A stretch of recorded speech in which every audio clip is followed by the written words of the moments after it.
감사합니다. 우리 주변에는 거짓된 신앙생활을 하는 사람들이 참 부지기수인 것을 알 수 있습니다. 그래서 예배당 수가 많이 늘어나고 교인 수가 많이 증가해서 2000년대쯤에는 국민 4명 중에 한 사람이 4분의 1 정도가 기독교인이거나 그러지 아니하면 가톨릭 교인이라고 이야기를 했습니다. 그 2000년대의 시점을 통해서 우리는 사회적인 부패 지수는 더 늘어났습니다. 예수 믿는 사람들이 많은데, 교회 다니는 사람들이 많은데 더 사회적으로는 더 부패했다라고 하는 말입니다. 그것은 오늘 우리가 예수를 믿었지만 사회적으로 빛과 소금의 역할을 감당하지 못하여서 그렇게 되어진 것을 볼 수 있습니다. 그래서 기독교라고 하는 종교를 가지고 있지만 그래서 겉으로는 예수 믿는 사람인 척 보여요. 마네킹이 사람의 옷을 입고 있다고 해서 그 마네킹이 사람 되는 것은 아니죠. 회개 없이 세례를 받았다라고 해서 그 사람이 교회를 다닌다고 해서 그 사람이 사실상 기독교인은 아닌 것을 알 수 있습니다. 그래서 예수를 믿고 교회를 다닌다고 그러지만 세상 사람들과 오늘 우리는 별반 다르지 않게 살아갑니다. 세상 사람들이 좋아하는 것을 좋아하고 세상 사람들이 원하는 것을 우리도 원하고 그렇게 살아갑니다. 결국 예수 믿는 것이 뭐냐? 자기 개발을 위해서 예수를 믿었고 설상가상으로 설교자들은 그러한 사람들의 심리에 맞추어서 사회적 심리에 맞추어서 자아 실현의 신앙을 이야기하기 시작하였습니다. 그뿐만 아니라 자아 성취적인 삶을 사는 사람이 성공적인 삶을 사는 것이요, 그게 하나님께서 우리에게 주시는 놀라운 축복이라고 이야기를 하였습니다. 그러면서 많은 사람들은 삼박자 구원과 오중복음이라고 하는 그 말에 매료되어져서 예수 믿는 사람은 건강하고 부자로 살고 그래야 영혼의 구원도 받는다. 이런 복음에 사람들은 속았고 그런 복음들을 주장하는 교회가 세계에서 가장 큰 교회가 되어진 것을 볼 수 있습니다. 정말 우리 주변에 하나님을 알고 믿는 사람이 있는가? 그렇게 신앙생활 하는 사람들은 별로 없었다라고 하는 것을 알 수 있습니다. 정말로 하나님을 인격적으로 알고 정말로 성경에서 말씀하시는 그 하나님, 삼위 되시는 하나님의 인격적인 연합 속에서 하나님의 인격을 알고 그리고 오늘 우리가 하나님 앞에서 그렇게 인격적인 신앙을 가지고 하나님 앞에서 살아가는 믿음의 삶을 사는 성도들이 매우 적었다라고 하는 것을 알 수 있습니다. 그래서 예수 믿는 사람들 속에 예수님이 계시지 않는다라고 하는 말을 합니다. 기독교, 교회를 다니는 사람들은 많은데 정말로 예수님을 닮아가는 성도는 적었다라고 하는 말을 세상 사람들이 하고 있습니다. 교회는 있는데 성도는 없다라고 하는 말입니다. 이렇게 예수 그리스도 하나님을 알고 믿음 생활하는 사람들이 매우 적었기 때문에 오늘날 교회는 위기 속에 있는 것을 볼 수 있습니다. 정말로 하나님을 알고 믿는 사람은 하나님이 원하시는 것이 무엇인가를 알아요. 내가 거룩하니 너희도 거룩하라. 하나님께서 그렇게 말씀하십니다. 그래서 이렇게 하나님을 아는 사람은 거룩한 삶을 살려고 그럽니다. 그래서 이렇게 거룩한 삶을 살아가는 사람은 먼저 하나님을 경외합니다. 우리는 하나님을 믿으면서도 하나님 아무것도 아니야. 때로는 하나님은 돈 5만 원짜리보다도 가치 없는 하나님일 때가 너무나 많습니다. 두 번째는 하나님의 그래서 거룩하심을 압니다. 하나님을 경외할 뿐만 아니라 하나님의 거룩하심을 압니다. 그래서 세 번째, 하나님을 알고 믿는 사람은 하나님 되심을 인격적으로 사모하며 사랑하고 살아갑니다.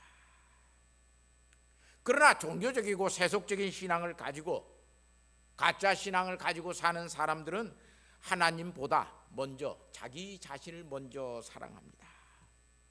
내 자신의 물질적인 유익을 먼저 구합니다. 영적인 유익이라고 하는 것은 가치가 없습니다. 그래서 먼저 물질적인 눈에 보이는 유익이 중요하다고 생각합니다. 두 번째는 이런 사람들은 하나님의 거룩하심을 모르고 하나님의 은혜만 강조할 때가 너무 많습니다. 큰 범죄 사실이 있는데, 큰 죄악된 것이 있는데 와서 꼭 그래요. 목사님, 은혜롭게 합시다.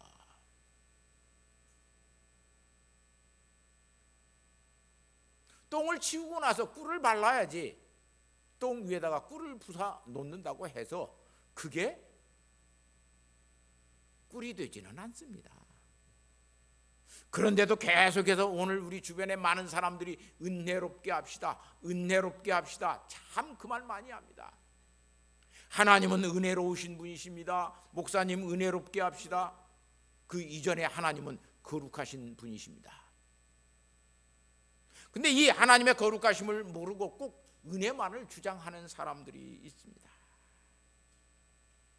그래서 세 번째, 그들은 하나님의 하나님 되심을 인격적으로 사모하고 사랑하지 않습니다. 그래서 하나님이 자기 편 될 때만 하나님이시라고 이야기해요. 공의의 하나님이 아니라 내 편 되시는 하나님, 나를 편들어 주신 하나님만 내 하나님이라고 그래요. 하나님의 공의로우심을 알지 못합니다. 그래서 하나님에 대한 사모, 하나님에 대한 사랑이 없고 자기 자신에 대한 사랑, 자기 자신에 대한 욕망의 모든 것들을 충족시키는, 내 기도를 들어주고 내 꿈을 이루어주고 나의 모든 소원을 이루어주시는 내 편 되시는 하나님만 사랑하겠다라고 이야기합니다. 이런 사람들은 사실상 교회에 다니지만 하나님을 알지 못하는 사람이고, 예수 그리스도를 믿는다고 말하지만 예수 그리스도를 인격적으로 믿는 믿음을 가진 사람들이 아니라고 하는 것을 알 수 있습니다. 그래서 이런 사람들은 신령한 자가 되지 못합니다. 신령한 자, 대함같이 대할 수 없는 사람들이 오늘 우리 속에 얼마나 많은지 몰라요. 사도 바울은 그래서 고린도전서 3장 1절 말씀에 고린도 성도들을 향해서 이렇게 말을 합니다. 내가 너희를 신령한 자들 대함과 같이 너희에게 말할 수 없어서 육신에 속한 자 곧 그리스도 안에서 어린 아이를 대함과 같이 하노라. 그들은 하나님을 알지 못합니다. 하나님을 알고 믿는다고 그러지만 사실상 그들은 하나님을 알지 못합니다. 하나님을 아는 사람은 신령한 자입니다. 신령한 자가 아니면 하나님을 알 수가 없습니다. 하나님을 알지 못하고 우리가 신앙생활하고 교회를 오래 다닌다고 그래도 그 사람은 전혀 믿음이 자라지 않습니다. 성숙하지 않습니다. 다른 말로 말하면 성화되지 않습니다. 거룩한 삶을 살지 않습니다.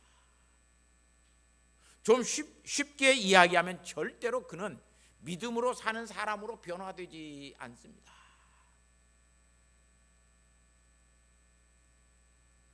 씨가 떨어지지 아니했는데 그 씨가 떨어져서 30배, 60배, 100배의 결실을 맺을 수가 없습니다.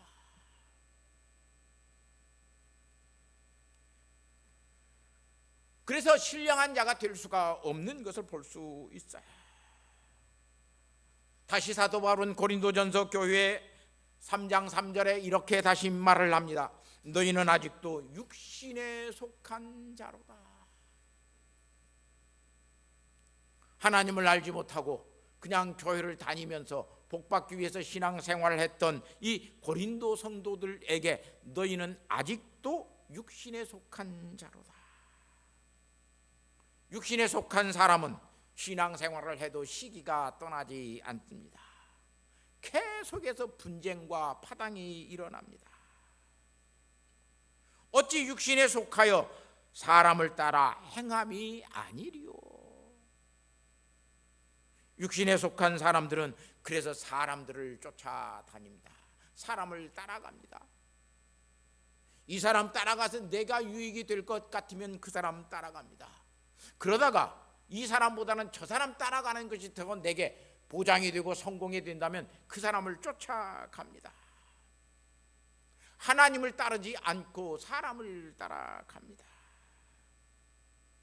사랑하는 성도 여러분, 하나님을 아는 것은 내가 정통 신조를 잘 알고 있어서 하나님 아는 것 아닙니다.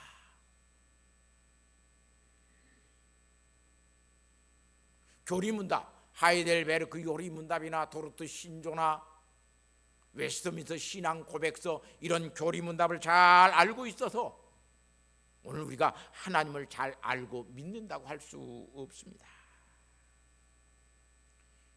그것을 잘 배우고 알고 있어도 신조나 교리문답을 제대로 이해하지 못하고 믿는 경우가 허다합니다. 문자적으로 믿고,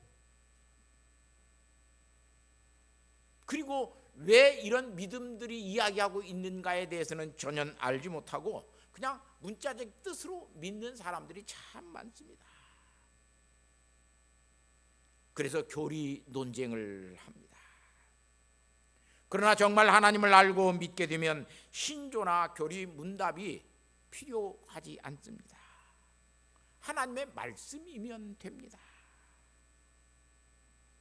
알고 믿는다고 하면서 모르고 믿는 사람들에게 이 신조나 교리 문답이 필요한 것이지, 정말로 하나님을 알고 믿는 사람에게는 아무런 필요가 없습니다.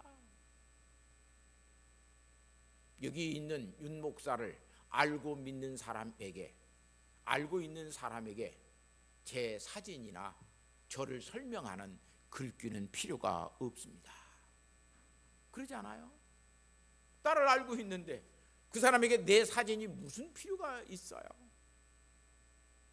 나에 대한 특징을 이야기하는, 키는 얼마고 성격은 어떻고, 이런 글로 설명하는 것이 무슨 필요가 있어요? 나를 인격적으로 아는 사람인데. 나를 알지 못하는 사람에게는 사진이나 그런 글들이 필요하듯이 하나님을 잘 알지 못하는 사람들에게 하나님을 설명하고 하나님을 알기 위해서 신조나 교리 문답이 사실상 필요한 것입니다.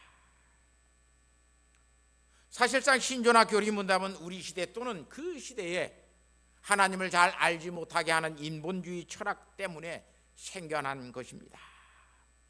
잘못된 믿음을 걸러내기 위해서, 수정하기 위해서 나를 알고 있는 사람들이 나에 대한 소개하는 글들이, 나의 사진을 가지고, 다른 사람들의 사진을 가지고 나를 설명하는 것들에 대해서 바로잡기 위해서, 이것은 그 사람의 사진이 아니야, 그 사람에 대한 설명하고 있는 것이 아니야 라고 하는 것들을 밝혀주고 알려주기 위해서 신조와 바른 신앙 고백이 필요했던 것이지, 그냥 신앙 고백이나 바른 신조를 통해서 하나님을 알게 되지는 않습니다. 여전히 오늘 우리 시대에 살면서도 이런 철학적 이해와 잘 알지 못하고 하나님을 미신적으로, 무속적으로 믿는 사람들에게 바른 신앙의 고백이나 신조, 교리문답은 굉장히 필요한 것입니다. 그런 것들을 바로잡기 위해서 신조나 교리문답이 필요했던 것이지, 하나님을 잘 알고 있는 사람에게 그것은 그렇게 필요하지 않습니다. 만일 우리가 하나님을 성경에 계시된 대로 알고 믿으면 하나님 자신이 스스로 우리에게 하나님의 말씀을 통해서 입증해 주십니다. 그래서 오늘 우리에게는 말씀 중심이라고 하는 신앙이 굉장히 중요해요. 성경 말씀대로 믿는 것 굉장히 중요해요. 하나님을 성경 말씀을 통해서 알고 믿게 되면 우리의 신앙은 하나님을 인격적으로 알게 되고 믿게 되기 때문에 신조나 교리문답이 사실상 그렇게 중요하지 않습니다.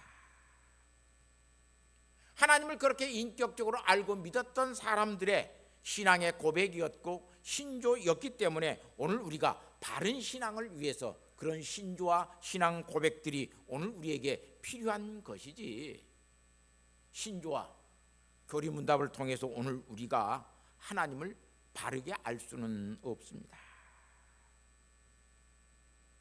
사랑하는 성도 여러분, 그런데 오늘 우리는 신조와 교리문답을 아는 것을 참 신앙이라고 여길 때가 많습니다. 그것은 교리신앙이에요. 그것은 지식신앙이에요. 하나님을 아는 인격적인 신앙이 되지 못하는 것을 알 수 있습니다. 하나님을 알지 못하고 믿으면, 오랫동안 이런 사람이 교회에 다니면, 아니 목사가 되었어도 첫 번째, 그 사람은 양심에 화인 맞은 사람이 됩니다. 하나님을 알지 못하고 신앙생활하는 사람은 양심이 깨어나지 않습니다. 선한 양심이 하나님을 찾지 않고 믿기 때문에 그의 양심은 화인 맞은 양심이 되어져 버립니다. 두 번째, 그래서 어떤 종교적인 신앙생활을 해도 그것으로 자기 자신이 의롭게 된다고 생각을 합니다. 내가 주의 이름으로 선지자 노릇도 하였습니다. 예수님, 너 모른다 그래요.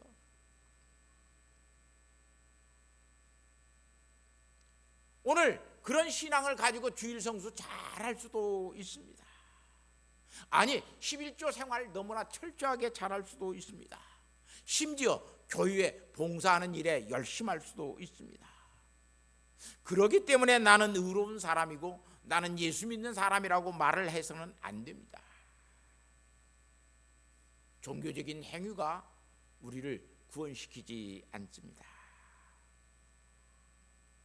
신앙생활에 여전히 자기의 의를 내세우는 것이 되어져 버리면 그는 하나님을 아는 사람이라고 말을 할 수가 없습니다. 이런 사람들은 그래서 살아가면서 예배를 드리면서 하나님의 영적 임재를 깨닫지 못하고 살아갑니다. 하나님이 임재에 계시는 것을 알지 못합니다. 내 마음속에 성령 하나님이 임재에 계시는 것을 한 번도 알지 못합니다. 예배를 드리면서도 성령 하나님께서 임재에 계시는 것을 깨닫지 못합니다. 오늘 기원 기도하는 목사의 그 기도 속에 성령님이 임재에 계시는구나, 그걸 깨닫지 못합니다. 찬양대 찬양 소리에, 그 찬송가 속에, 그들이 부르는 그 찬양 속에 하나님의 임재에 계시는구나, 그걸 내가 깨닫지 못합니다. 이런 사람들은 하나님의 말씀을 들어도 하나님의 영적인 임재를 그 말씀 속에서 깨우칠 수가 없습니다. 그래서 전혀 하나님의 영적인 임재, 성령님의 임재를 깨닫지 못하고 예배합니다. 여전히 자기 자신의 생각이 그래서 중요합니다. 나는 거룩하고 다른 사람들은 거룩하지 않다고 생각합니다. 바리새인들처럼 그렇게 예배합니다. 나는 저 세리와 같지 아니함을 감사합니다. 나는 저 창기와 같지 아니함을 감사합니다. 오늘 우리의 예배가 그렇게 하나님 앞에 자기의 의를 드러내는 예배일 경우가 굉장히 많습니다. 이런 사람들은 하나님 아닌 다른 것들을 섬기고 살아갑니다. 이렇게 하나님을 알지 못하고 예배했던 이스라엘 사람들에게 오늘 예레미야 선지자는 이렇게 말을 합니다. 너희의 어떤 것도 자랑하지 말라. 오늘 우리에게도 하시는 말씀입니다. 너희가 무엇을 하나님 앞에 나와 자랑하겠느냐? 너희가 지혜 있다라고 자랑하지 말라. 세상에 공부를 해서 박사학위를 몇 개를 가졌다고 그거 하나님 앞에 자랑하지 말라.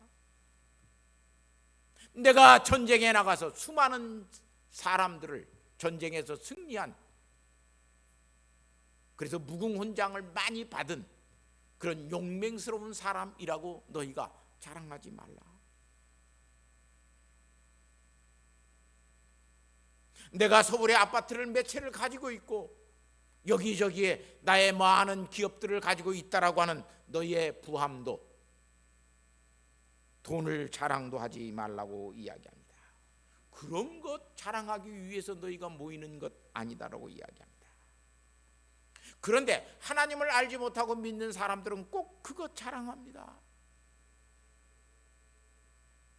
내 연봉이 얼마 되었다고 자랑합니다. 자기의 지식을 자랑합니다.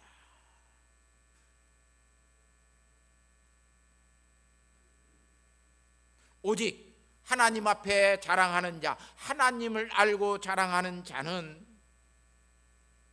여기 하나님을 안다라고 하는 말은 야다라고 하는 말입니다. 히브리 말입니다. 히브리 말 안에는 야다라고 하는 말과 빈이라고 하는 말, 안다라고 하는 두 가지 중요한 개념이 있습니다. 빈이라고 하는 이 아는 것은 배워서 아는 거예요.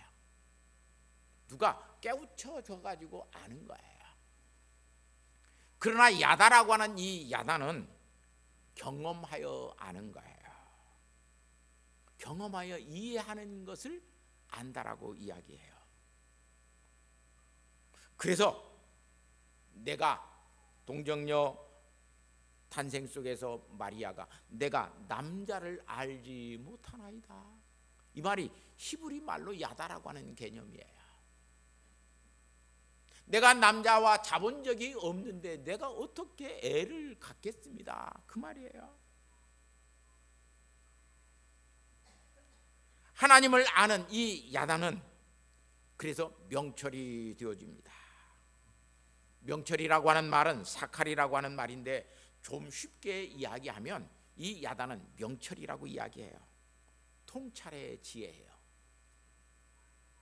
오늘 우리는 동양에서는 이 통찰의 지혜를 직관의 지혜라고 이야기를 해요.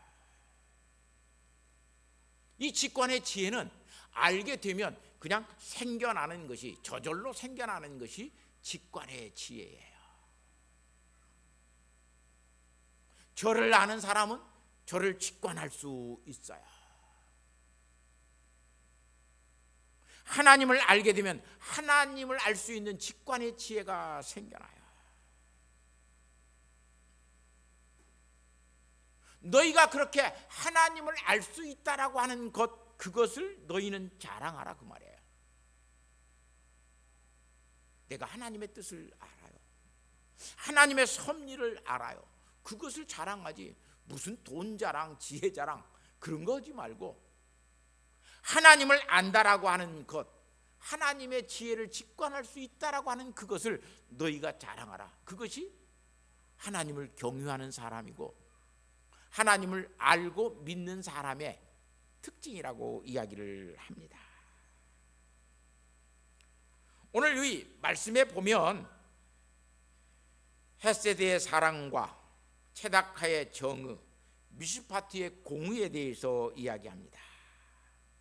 그러면서 우리말 성경에 그런 것들을 깨닫는 것이라 그렇게 이야기해요. 그런 것들을 깨닫는 것이라. 그러나 히브리어 원문 성경에 보면 이 깨닫는 것이라고 하는 말이 사실상 없는 말이에요. 번역하면서 우리가 그 말을 삽입해 놓았어요. 이 말이 히브리의 문장 구조로 보면 어느 말에 걸려 있는 말이냐면 이것을 자랑할지니라고 하는 말에 걸려 있는 말이에요. 이것을 자랑할지니.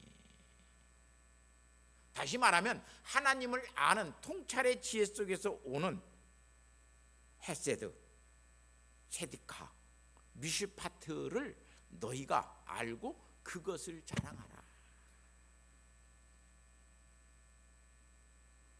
그래서 하나님을 아는 사람은 하나님의 사랑을 알아요. 하나님을 아는 사람은 하나님께서 어떤 것을 정의라고 어떤 것을 공의라고 말씀하시는지 하나님을 아는 사람은 그것을 직관의 지혜로 통찰의 지혜로 알게 돼요. 이렇게 하나님을 알고 믿으면 하나님의 심판이 계속적으로 지속적으로 이모로 저모로 이 모양 저 모양으로 우리의 삶 속에서 주권적으로 이루어지고 있음을 깨닫게 됩니다. 그래서 사도 바울은 로마서 11장 36절에 만물이 주에게서 나오고 주로 말미암고 주로 돌아감이라고 이야기해요. 사랑하는 성도 여러분, 정말 우리가 하나님의 뜻이 지금 이루어지고 있구나, 그것 때문에 감사하고 하나님의 은혜가 우리에게 넘치고 있구나, 그것 때문에 더 감사하고 기뻐할 수 있는 믿음의 삶을 살아가는 사람은 하나님을 아는 사람이에요. 비상계엄으로 우리나라가 탄핵의 전국이 되었어요. 한쪽에서는 탄핵하자고 난리예요. 한쪽에서는 탄핵하지 말자고 난리예요.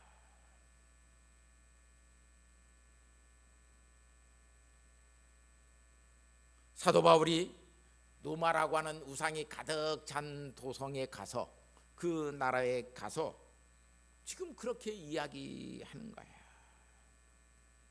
특별히 로마서 13장 1절 말씀에 보면 각 사람 위에 있는 권세들에게 복종하라. 권세는 하나님께로부터 나지 않음이 없나니 모든 권세는 다 하나님께서 정하신 바라. 그래요. 누가 알았어요? 대통령 임기 5년도 못 채우고 저렇게 스스로 탄핵당하는 그런 불쌍하고 비참한 대통령이 누가 될 줄 누가 알았어요? 역사의 심판자는 그래서 하나님이신 거예요.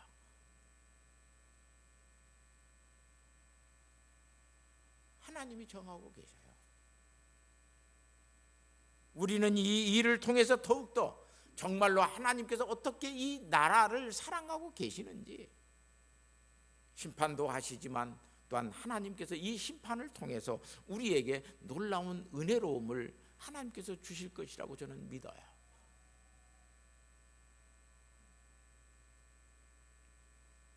기도하는 나라는 망하지 않습니다. 나라가 망하여지게 됐을 때 히스기야 임금이 기도합니다. 하나님께서는 히스기야 임금의 기도를 듣고 이스라엘을 다시 구하여 내십니다. 6.25 전쟁에서 다 밀려서 이제 부산에 가 있고 낙동강 전성만 무너지면 대한민국은 사라지고 공산주의 국가가 이 땅에 들어서게 될 것입니다. 그런데 그 낙동강 강변에서 신혼 입은 사람들이 새벽마다 거기에 엎드려서 기도하기를 시작합니다.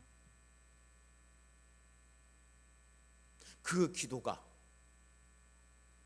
유엔군을 이 땅에 보내게 만들었고 메가더 장군을 통해서 인천 상륙작전이 성공하고 다시 자유 대한민국을 찾을 수 있는 하나님의 놀라운 은혜를 주었습니다.